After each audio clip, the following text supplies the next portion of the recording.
Tech ലോകത്ത് നിന്നുള്ള വാർത്തകൾ.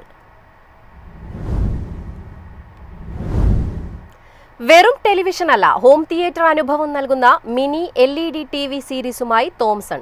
2 ഇൻബിൽറ്റ് സബ് വൂഫേഴ്സ് സഹിതമുള്ള ഇന്ത്യയിലെ ആദ്യ ടിവിയാണിതെന്ന് തോംസൺ.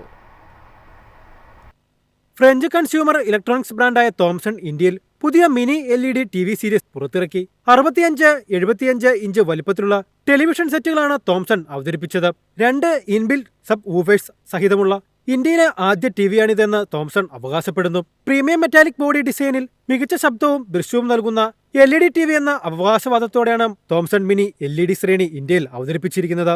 ഇ-കൊമേഴ്സ് പ്ലാറ്റ്ഫോമായ ഫ്ലിപ്കാർട്ട് വഴിയാണ് ഇവയുടെ വിൽപ്പന. 65 ഇഞ്ച് ടിവിക്ക് 61,999 രൂപയും 75 ഇഞ്ച് ടിവിക്ക് 95,999 രൂപയുമാണ് വില.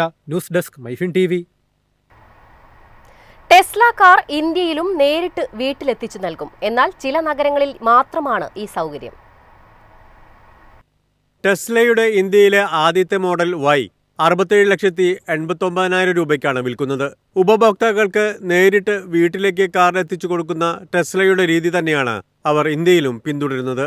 മുംബൈയിൽ ആദ്യ ഷോറൂം തുറന്ന് ദിവസങ്ങൾക്കിടയിലാണ് ഇന്ത്യയിൽ എവിടെയുമുള്ള ഉപഭോക്താക്കൾക്ക് മോഡൽ Y എത്തിച്ചു കൊടുക്കുമെന്ന് ടെസ്ല അറിയിച്ചിരിക്കുന്നത്. മുംബൈ, പൂനെ, ഡൽഹി, ഗുഡ്ഗാവ് എന്നിവിടങ്ങളിലെ ഉപഭോക്താക്കൾക്ക് കൂടുതൽ വേഗത്തിൽ മോഡൽ Y വീട്ടിലെത്തിക്കാനാവും. മുംബൈയും പൂനെയും ഡൽഹിയും അടക്കം തിരഞ്ഞെടുക്കപ്പെട്ട നഗരങ്ങളിലുള്ളവർക്ക് മാത്രമേ ടെസ്ല വാഹനം ബുക്ക് ചെയ്യാൻ അവസരമുള്ളൂ. കേരളം അടക്കമുള്ള സംസ്ഥാനങ്ങൾ ഈ പട്ടികയിലുണ്ട്. ഓരോ സംസ്ഥാനത്തും നികുതി അടക്കമുള്ള കാര്യങ്ങളിൽ വ്യത്യാസമുള്ളതിനാൽ മോഡൽ Yയുടെ വിലയിലും വ്യത്യാസമുണ്ട്. News desk Myfin TV. WhatsApp ഇനി മുതൽ വിൻഡോസിൽ ലഭിക്കില്ലെന്ന് സൂചന. വെബ് ബ്രൗസർ അടിസ്ഥാനമാക്കി വെബ് റാപ്പർ സംവിധാനമാണ് വാട്സ്ആപ്പ് അവതരിപ്പിക്കുകയെന്ന് റിപ്പോർട്ട്. നമ്മളിൽ മിക്കവരും കമ്പ്യൂട്ടറുകളിൽ വാട്സാപ്പ് ഉപയോഗിക്കാൻ വിൻഡോസിനെയാണ് ആശ്രയിക്കാറുള്ളത്. ആ വിൻഡോസ് വേർഷന്റെ പ്രവർത്തനം അവസാനിപ്പിക്കാൻ ഒരുങ്ങുകയാണ് വാട്സാപ്പ് എന്നാണ് പുതിയ വിവരം. ഇതിനു പകരം വെബ് ബ്രൗസർ അടിസ്ഥാനമാക്കി വെബ് റാപ്പർ സംവിധാനമാണ് വാട്സാപ്പ് അവതരിപ്പിക്കുകയെന്നാണ് റിപ്പോർട്ട്. മെറ്റയുടെ ഉടമസ്ഥതയിലുള്ള ഇൻസ്റ്റന്റ് മെസ്സേജിംഗ് പ്ലാറ്റ്ഫോമായ വാട്സാപ്പിൽ Android, iOS, iPadOS, macOS, wear OS, Windows എന്നിവയുൾപ്പെടെ വിവിധ പ്ലാറ്റ്ഫോമുകൾക്കായി പ്രത്യേക ആപ്ലിക്കേഷനുകളാണ് ഇതുവരെ ഉപയോഗിച്ചിരുന്നത്.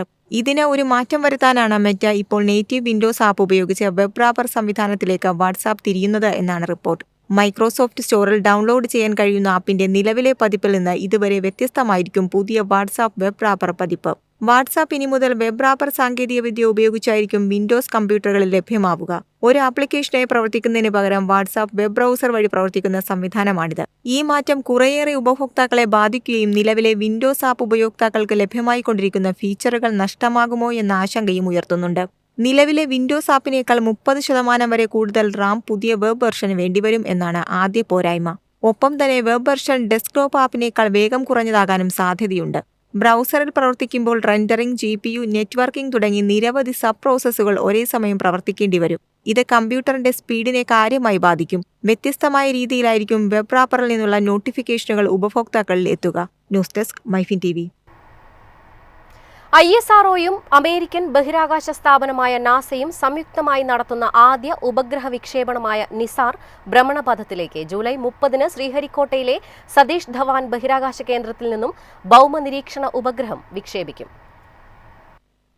കാലാവസ്ഥയിൽ ഉൾപ്പെടെ ഭൗമോപരിതലത്തിലുള്ള ചെറിയ മാറ്റങ്ങൾ പോലും സൂക്ഷ്മമായി നിരീക്ഷിക്കാനും വിവരങ്ങൾ കൈമാറാനും ശേഷിയുള്ള ഭൗമ നിരീക്ഷണ ഉപഗ്രഹമായ നിസാർ ജൂലൈ 30 വൈകിട്ട് 5:40 വിക്ഷേപിക്കും. ISROയുടെ GSLV F-16 റോക്കറ്റ് നിസാറുമായി കുതിച്ചുയരും. ഭൂമിയിൽ നിന്നും 743 കിലോമീറ്റർ അകലെയുള്ള ഭ്രമണപഥത്തിലേക്ക് കടത്തിവിടും. ISROയും അമേരിക്കൻ ബഹിരാകാശ സ്ഥാപനമായ നാസയും സംയുക്തമായി നടത്തുന്ന ആദ്യ ഉപഗ്രഹ വിക്ഷേപണമാണിത്. ഏറെ കാത്തിരിപ്പിനൊടുവിലാണ് ISRO ബഹിരാകാശ ഗവേഷണത്തിൽ ചരിത്രം കുറിക്കുന്ന വിക്ഷേപണത്തിന്റെ തീയതി പ്രഖ്യാപിച്ചത്. 2392 കിലോഗ്രാം ഭാരമുള്ള ഉപഗ്രഹം 12 ദിവസത്തെ ഇടവേളകളിൽ ഭൗമോപരിതലത്തിലെ വിവരങ്ങൾ കൈമാറും. മണ്ണിനു മുകളിലെ രൂപമാറ്റം, മഞ്ഞുപാളികളുടെയും സസ്യജാലങ്ങളുടെയും ചലനങ്ങൾ എന്നിവയുൾപ്പെടെ നിരീക്ഷിക്കും. കടലിലെ മഞ്ഞിന്റെ പ്രത്യേകതകൾ, കപ്പലുകളെ തിരിച്ചറിയൽ, തീരദേശങ്ങളെ നിരീക്ഷിക്കൽ, കൊടുങ്കാറ്റിന്റെ സ്വഭാവം, മണ്ണിലെ ഈർപ്പത്തിലുണ്ടാവുന്ന മാറ്റങ്ങൾ, ജലസ്രോതസ്സുകളുടെ നിരീക്ഷണവും മാപ്പിങ്ങും, പ്രകൃതി ദുരന്തങ്ങളെ മുൻകൂട്ടി കണ്ടെത്താൻ തുടങ്ങിയവയ്ക്ക് ഉപഗ്രഹം സഹായകമാവുമെന്നും ISRO അറിയിച്ചു. News desk Myfin TV. ജനങ്ങളെ രഹസ്യമായി നിരീക്ഷിക്കാൻ പുതിയ മെസഞ്ചർ ആപ്ലിക്കേഷൻ പുറത്തിറക്കാനൊരുങ്ങി റഷ്യ. മാക്സ് എന്ന് പേരിട്ടിരിക്കുന്ന ആപ്പ് ഈ വർഷം സെപ്റ്റംബർ മുതൽ റഷ്യയിൽ വിൽക്കുന്ന എല്ലാ ഡിജിറ്റൽ ഉപകരണങ്ങളിലും ഇൻസ്റ്റാൾ ചെയ്യും. മാക്സിന്റെ വരവോടെ വാട്സ്ആപ്പ് റഷ്യയിൽ നിരോധിച്ചേക്കും. സന്ദേശം അയക്കാനും വീഡിയോ കോൾ ചെയ്യാനും മാത്രമല്ല, സർക്കാർ സേവനങ്ങളും മൊബൈൽ പേയ്മെന്റുകളും ലഭ്യമാകുന്ന ഒരു വലിയ വിവരശേഖരണ സംവിധാനം കൂടിയായിരിക്കും മാക്സ് എന്നാണ് റിപ്പോർട്ട്. എന്നാൽ ഈ ആപ്പിന് പിന്നിൽ ചാരപ്രോഗ്രാമായി പ്രവർത്തിക്കാൻ കഴിയുന്ന സോഫ്റ്റ്വെയർ ഒളിഞ്ഞിരിപ്പുണ്ടെന്ന് റിപ്പോർട്ടുണ്ട്. ഇത് റഷ്യയുടെ സുരക്ഷാ ഏജൻസിയായ FSBക്ക് കർശനമായ നിരീക്ഷണത്തിനുള്ള അവസരമൊരുക്കിക്കൊടുക്കും. ആപ്പിന്റെ സെർവറുകൾ റഷ്യയിൽ തന്നെയായതിനാൽ മാക്സ് റഷ്യൻ നിയമങ്ങൾക്ക് വിധേയമായിരിക്കും. വിവരങ്ങൾ പരിശോധിക്കാൻ SFBക്ക് ആവുമെന്നും വിദഗ്ധർ വിശദീകരിക്കുന്നു. ഈ പുതിയ ആപ്പ് അവതരിപ്പിക്കുന്നതോടെ 70% റഷ്യക്കാർ ഉപയോഗിക്കുന്ന ആഗോള മെസഞ്ചറായ വാട്സ്ആപ്പ് രാജ്യത്ത് നിരോധിക്കപ്പെടാൻ സാധ്യതയുണ്ട്. റഷ്യൻ പ്രസിഡന്റ് വ്ളാഡിമിർ പുടിന്റെ ഉത്തരവനുസരിച്ച് വികസിപ്പിച്ചതെന്ന് പറയപ്പെടുന്ന ഈ ആപ്പിന്റെ വരവ് റഷ്യയുടെ ഡിജിറ്റൽ ലോകം മുഴുവൻ നിരീക്ഷിക്കാനുള്ള ശ്രമങ്ങളെ ഏറ്റവും പുതിയ ചുവടുവയ്പ് മാത്രമാണെന്നും വിദഗ്ധർ വിശ്വസിക്കുന്നു. ഗൂഗിൾ, സ്കൈപ്പ്, ഹോട്ട്മെയിൽ തുടങ്ങിയ റഷ്യൻ പൗരന്മാർ ഉപയോഗിക്കുന്നതിൽ റഷ്യയുടെ സുരക്ഷാ സംവിധാനങ്ങൾ ആശങ്കയിലായിരുന്നു. News desk, Myfin TV.